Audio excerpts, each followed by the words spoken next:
All right, here we are with the giant size number 1. This one is currently graded a 7.0 from CGC Comics. I'll let you grab the serial number there so you can follow along at home. You know, when consider busting these out of a slab, I really think it's important to take a look at the CGC grader notes to see what the CGC graders saw to justify that grade. And in this case, the two biggest ones are going to be fingerprints, which they specify on the left center back cover. And if we zoom in here, you know, we can see that there is pretty clearly a fingerprint right there. Unfortunately, I think it goes into color. So I think that there's a second fingerprint right here, right over the word recorder. And it's going to be really hard to do anything with that without peeling off color. That's not really the only fingerprints though. So there's another little fingerprint right there.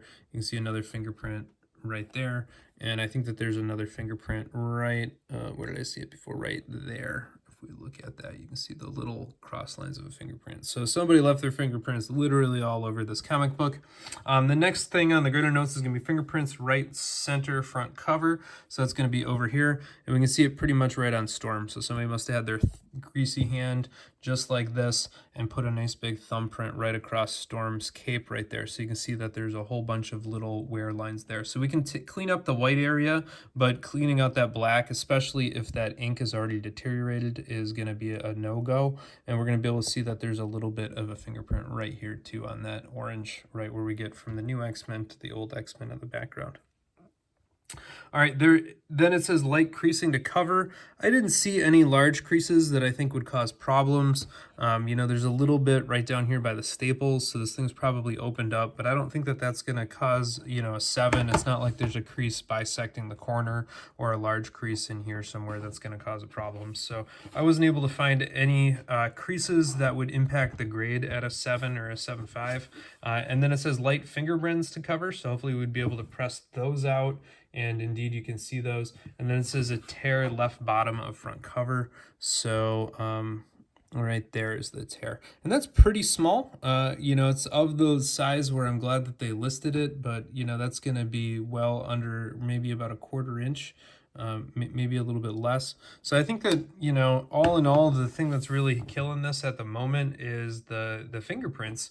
And so I'm optimistic that if we gave this thing a ridiculously good dry clean, and you can see it was not dry cleaned because there's debris right across that black line there, and you can see it right here as well and up top. So I think that this thing was not dry cleaned and pressed to begin with, and so I think that this one has a decent chance, probably not of a gigantic bump in grade. You know, I think we're probably looking at maybe a 7.580 after we're done with it, but certainly we can make it present a whole lot better. It might be a good case where it comes back a 7 and it comes back a much nicer looking 7.0, which would be disappointing, but that can happen. And I always try to tell people there's a big difference between the technical grade and the eye appeal when looking at a book.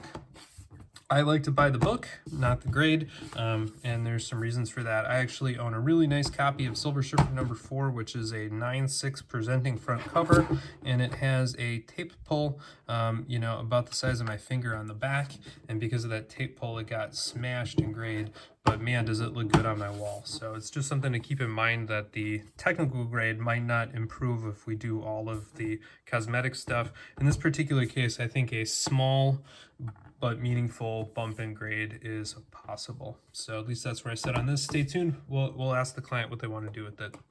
All right, folks, here we are with this copy of Giant Size X-Men number 1. We're just going to go ahead and get cracking with this thing. And so usually what I do here is just find the weak spot right across the top, slide that screwdriver to the corner post, crack it right on down. Whoops. Try not to do that. Screwdriver to corner post, and then once you clear the edge here, just slide it on down. There we go. This one did splinter. Shoot. All right, so if you get this big seam down the middle here, that means we're going to go around the long way. No point in cracking all that plastic and making a mess here. My gloves seem like they're incredibly slippery at the moment, so no problem now. There we go. Tag done. Throw that on the floor. Get the all-important comic out. Throw that on the floor. Now this one seems pretty tight across the top, and unfortunately it seems pretty tight on all the edges. So we're gonna have to be super careful going across here. I usually like it to have a little bit more border than that, but we'll have to go with it. Get that plastic out of here. There we go. I'm just gonna go down that side. I'm only going through part of that outer layer here with the razor blade, trying to keep it clear from the book, and typically I go through both the top and bottom layer at the same time, but in this particular case, because it was so tight, I took a pretty narrow angle and only have a little bit of a lip. Now unfortunately that means that the book doesn't have full clearance on the way out, so we're gonna have to cut our way to the sides here with the scissors. But we should be able to do that without a problem. And again, the nice thing about the scissors, I mean, that looks terrible on camera, but I'm never gonna cut through the bottom of the scissors, right? Like this part is never gonna go. So as long as the bottom of the scissors is on that comic, you can do this all day long and not really have to worry about damaging the comic. But we're gonna try to go here as well.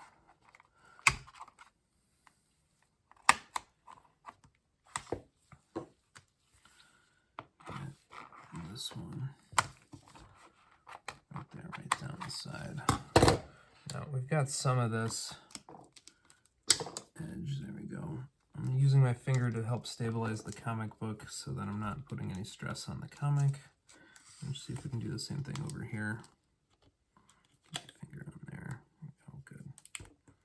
Just pull that little bit out. Good. All right. So there we have that. That should give us enough clearance there from the edge. And on the way out it goes. Look at that. Nice smooth slide out. All right, now this thing allegedly had a bunch of bends and divots that I couldn't see through the slab. So let's just take a quick peek here. You don't really see them. There's a little bit over here, a bunch over here, but that's normal for staples of this era. Bunch down there. I don't see the big deep divots. I mean, Wolverine's got some bends on them. This thing definitely was not pressed. Maybe it's right there on Nightcrawler. You can see that there's a pretty big divot. That must be what they were talking about right there. Don't know what else I'm seeing here on the back other than a lot of fingerprints. Let's just check this thing for microchamber paper. I don't see any in there. There we go. Let's see if there's one more in the back.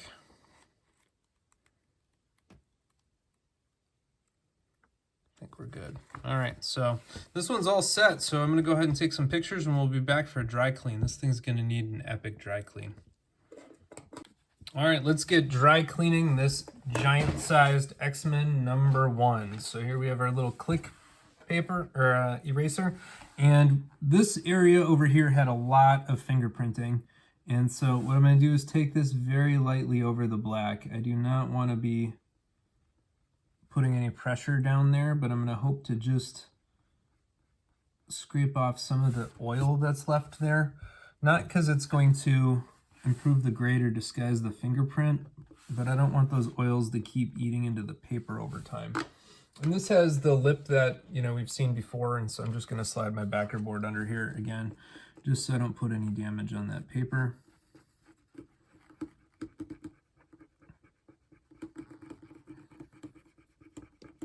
Right down the nice white border here.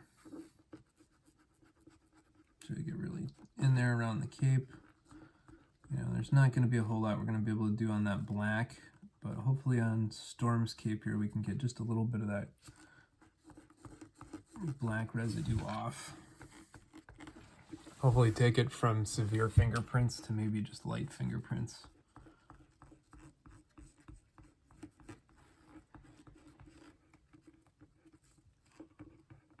Try to disguise.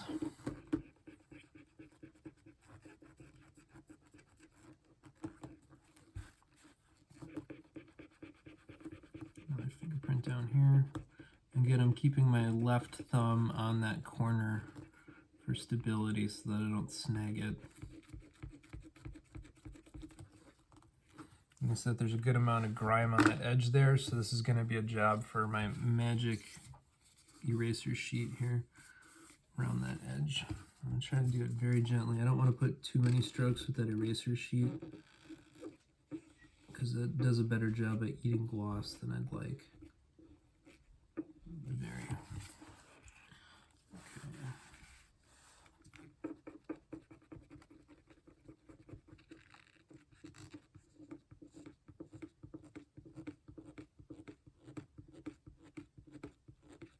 Always over the edge, never this way, always just over the edge.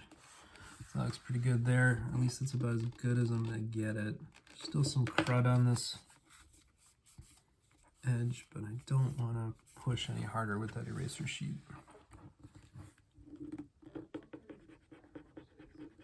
So.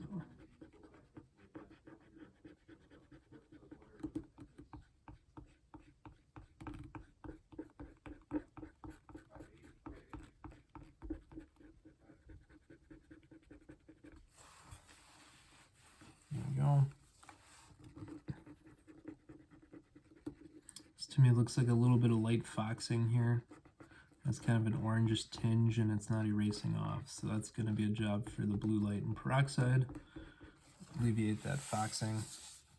There is a tear right here on the corner we noted earlier. I'm just going to try to keep my finger over the tear to make sure I'm not stressing the tear out at all.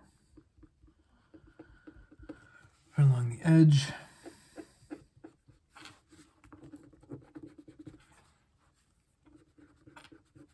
Right down the spine.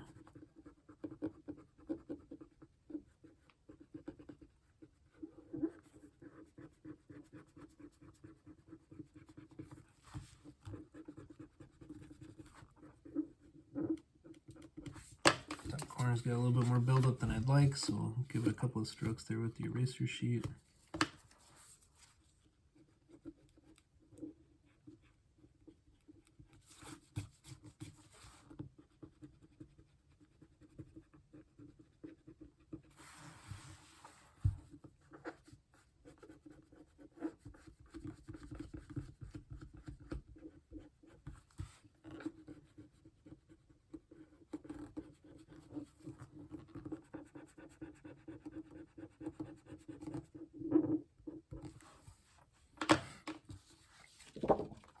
Back to the open edge here, especially around this corner. This is definitely going to be an eraser sheet. Oh.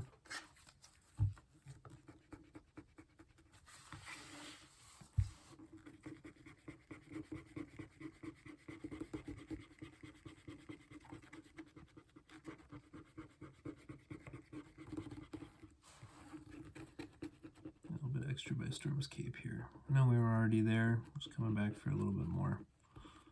Let's see. That's about as good as we're going to be able to get there. Let's just make sure we're not missing anything by the giant size or the X-Men. That all looks pretty good. So, front half is done here. Give it the halftime cleanup.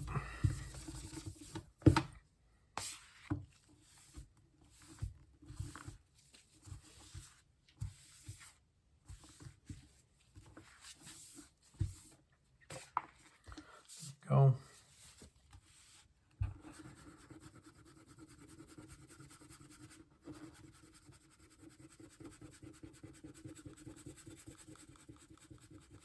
A nice big fingerprint right here across the top.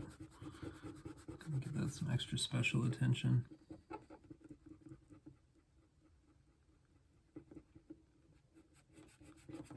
That looks pretty good.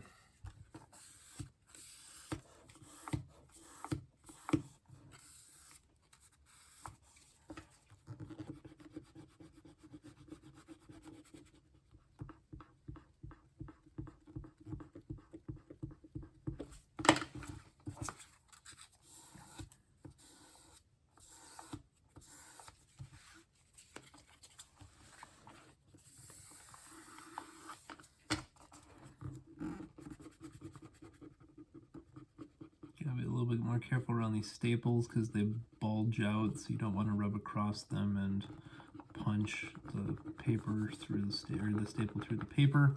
it's not a good idea. Just be very careful with the eraser, especially on these square bounds on the back staples. It's very easy to go. So I mean, you can see right here, there's a little bit of a line because that staple's already partially trying to push through that paper. So we're going to avoid that spot. I use the magic eraser sheets there because it's less pressure to get the same amount of cleaning.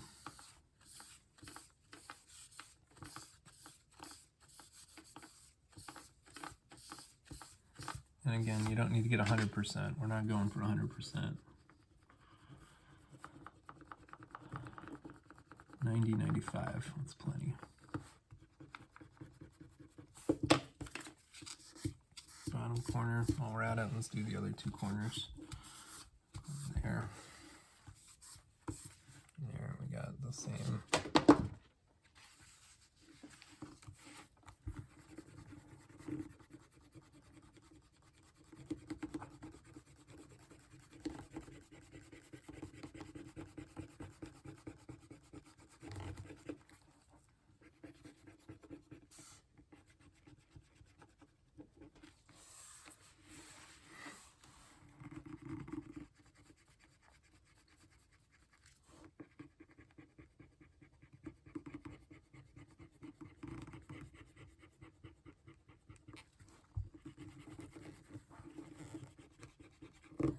Those really dark fingerprints in this area.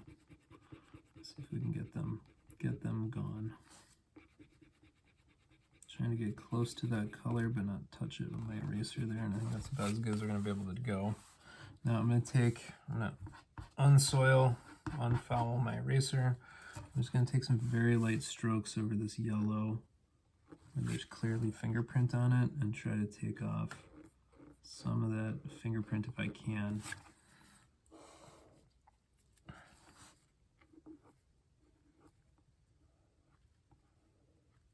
Yeah, I think that unfortunately I'm seeing just a little tinge of yellow coming up on my eraser instead of the fingerprint. So we tried best to leave it before we do any more.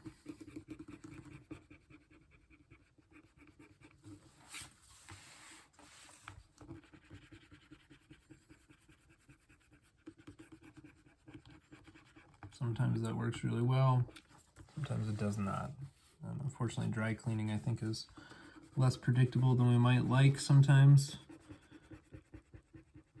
Unfortunately, it's not always 100%.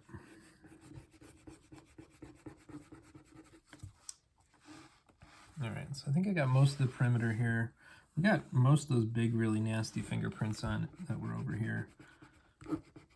So I'm actually feeling pretty good about that. It's not perfect, but definitely the big gnarly fingerprints I think look better. Going to the yellow there just a little bit more. There's a fingerprint right on there. That one actually came off quite a bit nicer, so I'll leave that now. All right, we did not do anything here in the color address box.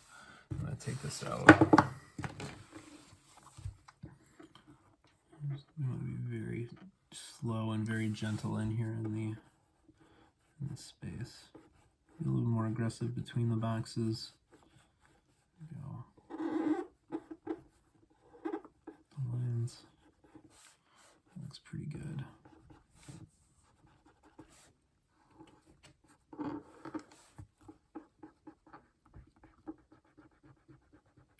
Right there. All right, looks pretty good. Let's give it a wipe down.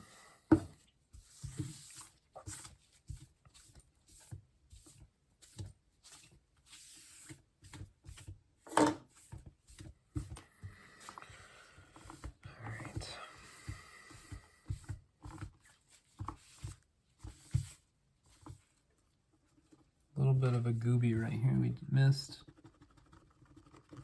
I can feel it physically raised up, so I'm going to take my little bit of my blunted, smooth, polished spatula and just try to give it a little bit of a gentle poke and see. Sometimes you can get lucky. You don't want to do it with any force because you'll scratch the area around it. Nope, it's just sticking on there, so I'm going to leave that before we do any damage. Tried. All right, so I think this thing's now ready for the blue light box. We don't have any intense staining. We just have a couple of patches of light foxing. So I think this thing is going to probably get 3 exterior treatments on the front and the back cover, and then 2 interior treatments for a total of 10 treatments. And I bet you it will pop like crazy when it's done there. Actually, looking at it, I might skip the interior. I prefer to leave the interior if at all possible, because typically the interiors are darker than the exterior covers, because they are what is touching the newsprint, and the newsprint interior is what leads to some of that discoloration. So I think books look more natural, and you can see that on this book. This looks pretty white. If you open it up, it looks pretty yellow there if you compare those two. So, you know, given the option, I think I might take that back. We might only do 2 exterior, and then we might do 1 interior per cover on this one. So it's looking pretty good. All right, here we are back with our copy of Giant Size X-Men #1. It looks a lot whiter, a lot brighter, and overall I think it is presenting quite nice. It has that kind of general waviness you get after the blue LED treatments. So on this particular book, I ended up doing 3 lead overlays on the front cover and 3 blue LED treatments on the back cover, again using the overlay method, not the misting method. And now this book's ready to hop on in the press, so stay tuned for that. All right, here we go. So this copy of Giant Size X-Men #1 is getting set to get shipped out. You can notice it does look a lot whiter and brighter around the edges. Some of the slightly disappointing things is this divot by Nightcrawler's head right there did not come fully out. I actually think the paper fibers there are damaged. So I pressed this book actually 2 times and did some tacking iron work in between, and I was not able to fully improve that divot. I was able to get the one by Wolverine out. And I did try to do some work along the back spine, which I'm not going to pull this out and show you, but you know, these square bounds are a little bit goofy in the terms of how they are constructed, and so they're a little bit imperfect, and you kind of have to live with that, particularly where the staples are. It's always distorted. So that's kind of an unfortunate reality, but this one is going to be set to go on home to its owner and likely back to CGC, and so we're just going to go ahead and slide this on into our double thick full back mylights. So that it's safe to travel. This is usually what I do for all of my higher end books, just so that it's protected on both sides. And so with that, we'll have to keep our fingers crossed and hope that the CGC gods are generous to this one. All right, the jury is back in with a verdict on this copy of the Giant Size X-Men #1. It has been reviewed by the CGC graders, and it received a 8.0 grade. So this represents a full 1-point grade increase, a 2 grade level BUMPSKI. And what's even better about it is you can see it went from off-white to white pages. And so this copy is now an 8.0 white page CGC graded universal book. And I'll take that any day of the week. So hopefully you enjoyed this video. This one represents a really nice BUMPSKI. This is, you know, typically what I aim for when working on books. And yeah, thanks for your attention. So go ahead and give it a thumbs up to the video. Click that subscribe button somewhere down below there. That really helps out the channel. And as always, thanks for your attention. Feel free to leave a comment. I'd love to hear what you think about it. Take care, everybody.